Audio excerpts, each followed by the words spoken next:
আসসালামু আলাইকুম প্রিয় দর্শক। বাংলাদেশ এতটা উন্নতি করবে, এতটা এগিয়ে যাবে সেটা হয়তো আপনি আমি কেউ কল্পনাও করি নাই। যেটা কল্পনা করি নাই সেটাই হয়ে যাচ্ছে।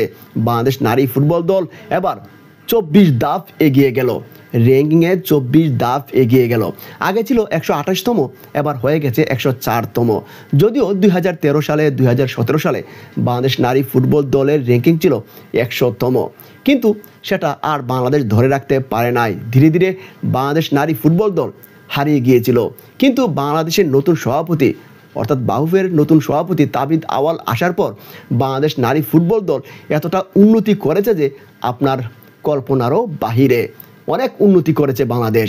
সাব চ্যাম্পিয়নশিপে বাংলাদেশ চ্যাম্পিয়ন হয়েছে। এবার এএফসি এশিয়ান কাপে বাছাই পর্বে এসে লাওসকে 3 গোল দিয়েছে এই বাংলাদেশ। যে লাওস বাংলাদেশ থেকে 27 ধাপ এগিয়ে থাকা একটা দল, সেই লাওসকে বাংলাদেশ দিয়েছে 3 গোল। ভাবা যায় এভাবেই বাংলাদেশ উন্নতি করবে, আমরা এমনটাই আশা করি।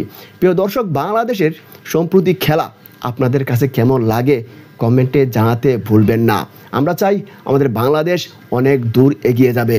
বর্তমানে বাংলাদেশের র্যাঙ্কিং 104তম। শুধু 104তম থাকলে হবে না, এই বাংলাদেশ একসময় আমরা চাই নাম্বার 1-এ আসুক এবং সবাইকে চমকাইয়া দিক। সবাই ভালো থাকবেন, দেখা হবে নতুন কোনো ভিডিওতে। খুদা হাফেজ।